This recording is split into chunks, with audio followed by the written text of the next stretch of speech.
what I'm going to do is people can understand today what it what it was like to be in Europe during the First World War. And something in particular that you think? We were heroes then, but we're not now. Well, in my mind, you still are.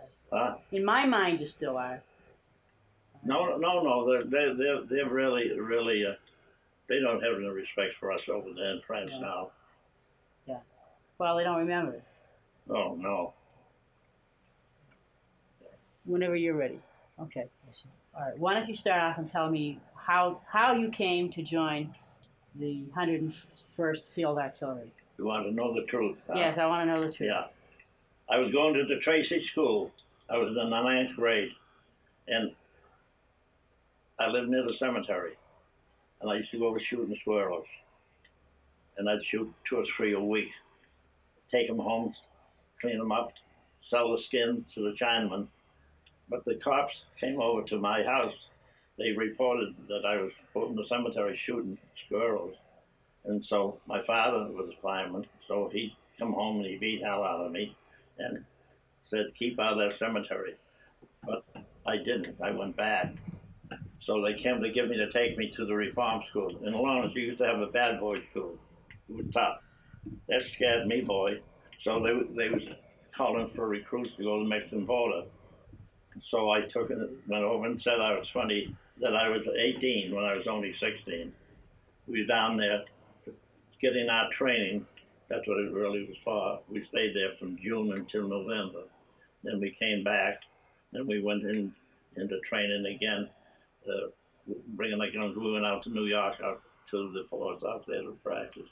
Then war was declared, and we went to Boxford, and that's where they put the horses, and we were training there. But we were there about a couple of months, and then they took and we packing the horses. They took them away from us, and they went to pack everything. And we packed all that, and they were said, "Where the hell are we going?"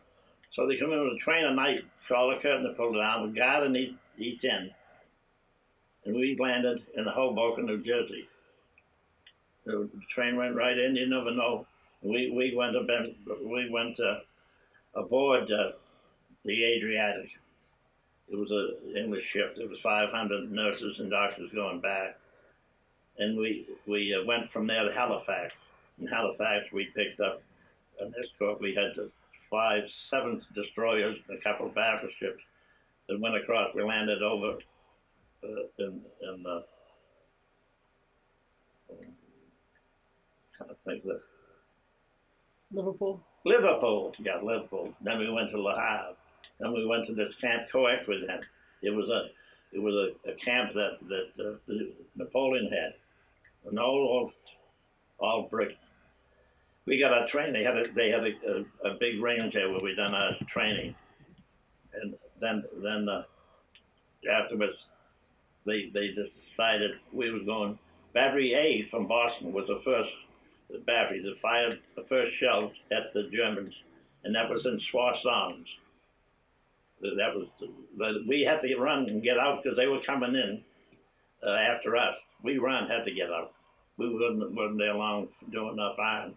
Then we went to Chemin-des Dames. That's another front, and then we went from one front to the other. What was it like living in the trenches and with field artillery? Well, I was a wise guy. I wasn't afraid of nothing. So the officers said, "To hell with him, get him up on the guns." So all the time during the war, I was on the guns, and I was on the guns when three of my pals, the balloon, they sent up a balloon. The Germans said, we went in there early, hadn't had a chance to put sandbags or anything. The shell came over and hit the fuse box in the shells, blew 3 of my friends. I buried the mayor's brother that appointed me here in the fire department. I took ammunition boxes. But we went from one front to the other, and I was homesick. I wanted to come home. But as I say, I'd go there again. I really would. No, nice that they took it crazy. But of course, they lived different then. The artillery's a couple of miles behind the line. You ain't right down the front where the machine guns and stuff that's like that. But I volunteered to go on a gypsy gun. It was a French 90, they call it a 90. 5 of us would take it up into the woods. There's a lot of woods there. And they'd pull it up by horses. And then from there on, we'd push it into the bushes. And we'd fire 100 shots. Bang, bang, bang, bang. And we got out of it fast. While I was getting out, they'd had locators and started to, they thought there was a gun there. And they were wasting their shells on it. Yeah. In 3 days, nobody could keep in contact. We was well, I think, really for 3 days. They was eating berries and everything. No one wanted to go through that part of it again. But in shadow theory, that's where I've seen a lot of dead bodies since I've been in the fire department. But I saw 1,000 in a wheat field in Bellow Woods. They tricked this and let us come through. Not the artillery didn't get through, but it was the infantry and machine gunners. About 1,000 I saw. Been laying in the fields there for 2 months, all maggots and everything. Matter of fact, they got a pocketbook that they took off it when the dead was for silver there. They had it there, carried it all during the war. Were those Germans or Americans or French? Germans. Germans, yeah. I got the letter there. I don't know. I never found out what it was. Some kind of a German letter I took off. I was a guy. They still everybody. They don't. All my friends are gone, passed away. There's none of my outfit. But they used to say, "He's crazy." I'd get shells and take them over onto the caisson and put them in a vise and take a chisel and take the fuse out. Then I'd take the shells. Then I'd punch them and make impression job. And I had that for business. Mm-hmm. I was selling to all the guys that just come, but never been up to the front, I was doing all right. What was the food like over there? The food was good because I was in the section with the blacksmith, the saddlers, the cooks, and the mechanics. And we was in a separate section. So when the food come in, we'd get the best. Because a fellow as big as this young man, he used to be the head cook. And we had all the stuff, and they'd give us the steaks and stuff like that. But they used to take an ash barrel, throw a lot of rice in it, and barley, and bones from the steaks we'd cut off, and throw some bacon fat in there, and then they cooked that on the stove. Oh, was it awful, terrible. Then the milk, they make milk, they'd put about 5 cans of evaporated milk and all water and coffee. But the food that I had was, because I was in the section where the sergeant, he was playing a French girl down the street. Every night he went, I could see him, he'd take half a hand, not a hand.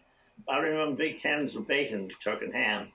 But they were down the street. They was having fun with our food. Did you ever get to Paris? I got to Paris. I was supposed to go to Rennes. That's where Rennes was one of the big cities that they fought in this war. We were going to Rennes. When we got to Rennes, there's another train there, and they said, "Where you going?" I said, "There's a house. Get on here." So we got on the train and went to Paris. And when the minute we got in Paris, the gendarmes grabbed us, took us all away, and put us on a high-riding bus. Like they have in England, and showing us the Arc de Triomphe and all of this. We didn't want to see, we want to see some action, so we sneaked off, as we call it. Yeah, they have some fun. You were wounded? Wounded and gassed. The worst fighting that I have seen is no end. They bomb, they'd drive shells over. There was more people that killed in Verdun.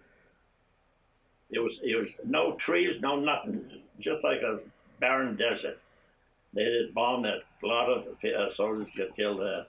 The last day of the war, they were shooting shells over, and they wouldn't bust, they wouldn't break. They were getting rid of all that junk. So we went up to a ridge to see where there was land on the other side of the ridge. Boy, two or three come over and hit the ground, go up. Finally, one come off, and it was a big one. And it blew, I get 5 or 6 in the crowd that I was standing. It wounded me, I got a piece of shrapnel here. And they took me 2 miles behind the line and put me in the first aid station. And while we were there, they weren't satisfied. They come over and gassed us. And we had gas, no gas mask. They put us in the train of 2, one here and one here, hanging on. Rode all through the night. We went to Clermont-Ferrand. It was where they had the sulfur springs here. Yeah, yes. Stayed there 6 months. I never thought I was going to get back to my outfit. You see, the war would get this ready to end then. Last day of the war. Did you eventually get back? Oh, well, sure, I was happy to get back. Because the girl that I'd gone to school with, why, she was still waiting for me. Did you marry her when you get back? Huh? Did you marry the girl that was waiting for you when you get back? Yeah.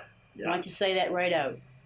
When you got home, you married the girl that was waiting. I did. Have pictures right over there. Yeah, but you see, I'm going to cut me out, so you have to say this all on yourself. Yeah, I married her. I was married to her. She had died. When you... She fell out of bed to Salem Hospital. That's recently. 7 years ago. But we would have been married 71 years. But is there something else that you think that might be interesting to add? Well, if I had my life over again, I'd like to go back. And I'm upset to think that my grandson, my great-grandson, he must be something when he'll quit, because he was doing all right. But he said he don't have to take that. Sure, 6 weeks, he said. He was left as a commander in the barrack. And he couldn't get away because he brought a brand new car from Germany. Because they don't you don't have to pay. I don't know. Some arrangements, they bring them over. When you went to France, in the barracks, how were they heated? Quackerdam, that's the Napoleons. Go back. Brick build, big windows. Each end of the barracks, they had a big stove that you had to take, and someone had to stay up all night, one on one end and the other, and they burned wood in it, and it was cold. Many of them on when they had a roll call, and we had to go outside. I just had my winter coat on, with no clothes underneath. Then we go back, as we had reported.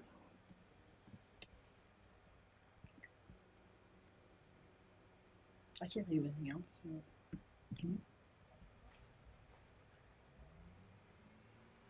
Well, when you got home, all right, when you came home from overseas. The minute I come home, I took out papers to become a fireman.